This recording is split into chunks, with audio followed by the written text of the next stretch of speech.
لک الحمد یا اللہ والصلاة والسلام علیک یا سیدی یا رسول اللہ۔ احباب ذی وقار، خیر آبادی رضوی درس نظامی کورس کا تیسرا ہفتہ مکمل ہوا اور 28 ستمبر کو تیسرا پرچہ لیا گیا۔ اس پیپر میں کل 3 سوالات تھے۔ پہلا سوال تھا استمرار کا معنی کیا ہے اور فارسی میں ماضی استمراری بنانے کا کیا طریقہ ہے۔ دوسرا سوال یہ تھا کہ ماضی قریب، ماضی بعید اور ماضی استمراری کے اردو ترجمہ میں کیا فرق ہے اور ان کی پہچان کیسے ہوگی کہ یہ کون سی ماضی ہے۔ سوال نمبر 3 تھا کسی ایک فارسی مصدر سے ماضی مطلق، ماضی قریب، ماضی بعید اور ماضی استمراری کی معروف و مجہول کی گردان ما صیغہ و ترجمہ قلم بند کیجیے۔ اس پیپر میں بھی اللہ تعالیٰ کے خاص فضل و کرم اور نبی کریم رؤوف الرحیم صلی اللہ تعالیٰ علیہ وسلم کی نظر رحمت کے طفیل احقر کا پیپر پہلے نمبر پر آیا۔ آئیے آپ کو تمام سوالوں کے جوابات پڑھ کر سناتے ہیں تاکہ سب کی دو رائے بھی ہو جائے اور جو نئے لوگ گروپ میں شامل ہوئے ہیں ان کو بھی معلوم ہو جائے کہ ہم اب تک کیا کچھ پڑھ چکے ہیں اور اس کا پیپر کیسے حل کرنا ہوتا ہے۔ سوال نمبر 1 کا جواب، استمرار کا معنی۔ استمرار کا معنی ہے جاری رہنا۔ ماضی استمراری سے ایسا کام مراد ہے جو گزرے ہوئے زمانے میں جاری رہا ہو۔ اسے ماضی ناتمام بھی کہا جاتا ہے۔ فارسی میں ماضی استمراری بنانے کا طریقہ یہ ہے کہ ماضی مطلق کے شروع میں می یا ہمی لگانے سے ماضی استمراری بن جاتا ہے۔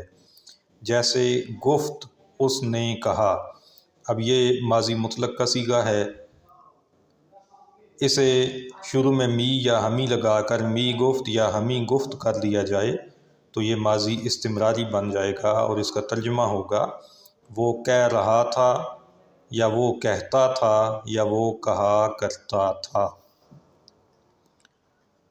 دوسرا سوال تھا ماضی قریب، ماضی بعید اور ماضی استمراری کے اردو ترجمہ میں کیا فرق ہے۔ ماضی قریب کا مطلب ہے گزرے ہوئے زمانہ میں کیا گیا ایسا کام جس کو ہوئے ابھی تھوڑا ہی عرصہ گزرا ہو۔ جیسے اس نے کھایا ہے یا اس نے ابھی کھایا ہے۔ اگر گزرے ہوئے زمانے میں بہت پہلے کوئی کام ہو چکا ہو تو اسے ماضی بعید کہا جاتا ہے، جیسے اس نے کھایا تھا۔ ماضی استمراری سے مراد وہ کام ہے جو گزرے ہوئے زمانے میں جاری رہا ہو، جیسے وہ کھا رہا تھا، وہ کھاتا تھا یا وہ کھایا کرتا تھا۔ یہ 3 انداز ہیں ماضی میں جاری رہنے والے کام کو بیان کرنے کے لیے۔ ماضی قریب، ماضی بعید اور ماضی استمراری کی پہچان کیسے ہوگی فارسی میں؟ تو فارسی میں ماضی قریب کی پہچان ہے اس کے آخر میں ہے است، ماضی بعید کے آخر میں ہے بود اور ماضی استمراری کے شروع میں می یا ہمی۔ اردو میں ماضی قریب کی پہچان یہ ہے کہ اس کے آخر میں ہے آتا ہے، ماضی بعید کے آخر میں تھا آتا ہے، جبکہ ماضی استمراری کے آخر میں رہا تھا یا تا تھا وغیرہ آتا ہے۔ مثالیں: ماضی قریب، پروردہ است، اس نے پالا ہے یا اس نے ابھی پالا ہے۔ تو یہاں پہ آخر میں ہے ماضی قریب کی پہچان ہے اردو میں، اور ہے است پرورد کے آخر میں، یہ پہچان ہے فارسی میں۔ ماضی بعید کی فارسی میں پہچان یہ ہے کہ ماضی مطلق کے آخر میں ہے بود لگایا گیا ہے پرورد سے پروردہ بود، اور اردو میں پہچان ہے آخر میں تھا، اس نے پالا تھا۔ ماضی استمراری کی پہچان فارسی میں می یا ہمی ہے شروع میں، ماضی مطلق کے صیغے کے شروع میں، تو پرورد سے می پرورد یا ہمی پرورد بنے گا، اور اردو میں اس کے آخر میں رہا تھا یا تا تھا آئے گا، وہ پال رہا تھا، وہ پالتا تھا، وہ پالا کرتا تھا۔ تیسرا اور آخری سوال یہ تھا کہ ماضی مطلق، ماضی قریب، ماضی بعید اور ماضی استمراری کی گردانیں لکھیے کسی بھی ایک مصدر سے۔ معروف اور مجہول کی گردانیں لکھنی تھیں۔ تو اس میں شناختن مصدر سے گردانیں لکھی گئی ہیں۔ ذرا ملاحظہ کیجئے، ماضی مطلق معروف شناختن سے واحد غائب کا صیغہ بنا شناخت، اس نے پہچانا۔ اب اس کی گردان کیا ہوگی؟ شناخت، شناختند، شناختی، شناختید، شناختم، شناختیم۔ اس نے پہچانا، انہوں نے پہچانا، تو نے پہچانا، تم نے پہچانا، میں نے پہچانا، ہم نے پہچانا۔ ماضی مطلق مجہول بنانے کے لیے ماضی مطلق معروف کے آخر میں ہے شد لگایا جاتا ہے، تو شناخت سے ہو جائے گا شناختہ شد، وہ پہچانا گیا۔ مطلب یہ کہ اس میں فاعل ہمیں معلوم نہیں ہوتا، وہ پہچانا گیا۔ گردان کیا ہوگی؟ شناختہ شد، شناختہ شدند، شناختہ شدی، شناختہ شدید، شناختہ شدم، شناختہ شدیم۔ وہ پہچانا گیا، وہ پہچانے گئے، تو پہچانا گیا، تم پہچانے گئے، میں پہچانا گیا، ہم پہچانے گئے۔ ماضی قریب بنانے کے لیے ماضی مطلق کے آخر میں ہے است لگتا ہے، تو شناخت سے شناختہ است ہو جائے گا ماضی قریب معروف کا واحد غائب کا صیغہ۔ اس کا ترجمہ ہوگا اس نے پہچانا ہے۔ گردان کیا ہوگی؟ شناختہ است، شناختہ اند، شناختہ ای، شناختہ اید، شناختہ ام، شناختہ ایم۔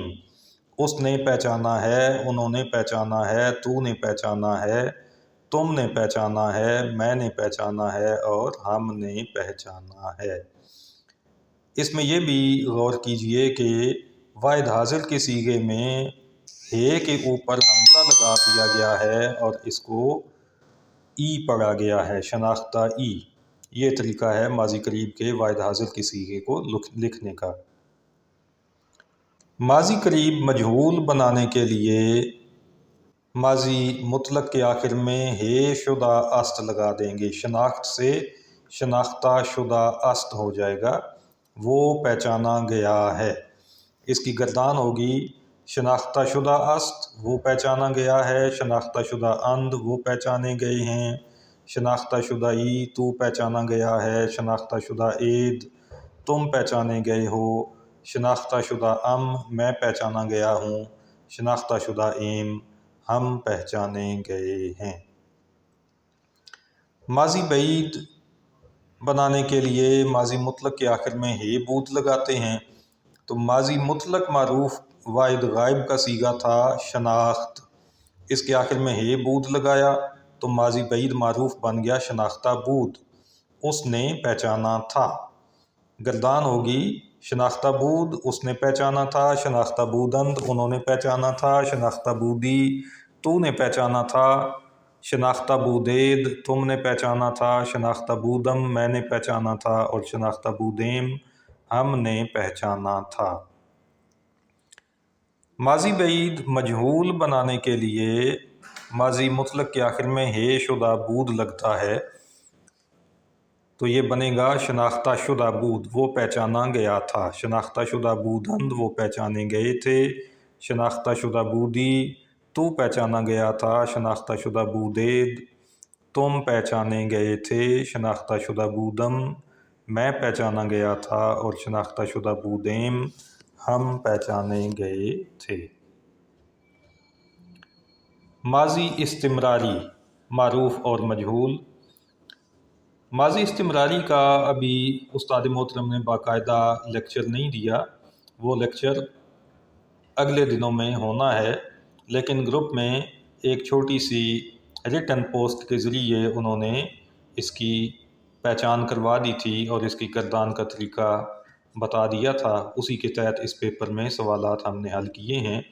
ماضی استمراری بنانے کے لیے ماضی مطلق کے شروع میں می یا ہمی لگایا جاتا ہے، تو واحد غائب کا صیغہ بنے گا می شناخت، وہ پہچانتا تھا یا وہ پہچانا کرتا تھا، می شناختند، وہ پہچانتے تھے یا وہ پہچانا کرتے تھے، می شناختی، تو پہچانتا تھا یا تو پہچانا کرتا تھا، می شناختند، می شناختید، تم پہچانتے تھے یا تم پہچانا کرتے تھے، می شناختم، میں پہچانتا تھا یا میں پہچانا کرتا تھا، می شناختیم، ہم پہچانتے تھے یا ہم پہچانا کرتے تھے۔ ماضی استمراری مجہول کا طریقہ یہ ہے کہ ماضی مطلق کے آخر میں ہے می شد یا ہے ہمی شد لگایا جائے، شناخت سے شناختہ می شد ہو جائے گا۔ ماضی استمراری مجہول کا واحد غائب کا صیغہ۔ وہ پہچانا جایا کرتا تھا، شناختہ می شدند وہ پہچانے جایا کرتے تھے، شناختہ می شدی تو پہچانا جایا کرتا تھا، شناختہ می شدید تم پہچانے جایا کرتے تھے، شناختہ می شدم میں پہچانا جایا کرتا تھا، شناختہ می شدیم ہم پہچانے جایا کرتے تھے۔ تو ابواب ذی وقار یہ تھا تیسرا پرچہ فارسی قاعدہ خیر آبادی رضوی درس نظامی کورس۔ اللہ تعالی ہمیں علم دین سیکھنے کی بھرپور توفیق عطا فرمائے، شوق عطا فرمائے اور محنت کرنے کا جذبہ عطا فرمائے، اور اپنے علم کو اچھے مقاصد کے لیے آگے چل کر استعمال کرنے کی توفیق عطا فرمائے، اور اخلاص کی دولت سے ہم سب کو مالا مال رکھے۔ اللہ پاک استاد محترم کو ہر میدان میں کامیابیاں عطا فرمائے، ان کے علم و عمل میں، صحت میں، مال جان میں برکتیں عطا فرمائے، اور مرکز اہل سنت کی تعمیر کے حوالے سے ان کی دن رات کی کوششوں کو رب تعالی کامیاب فرمائے، اور یہ مرکز حقیقتاً دنیا بھر میں اہل سنت کے لیے سب سے بڑا رہنمائی کا مرکز بنے۔ آمین ثم آمین۔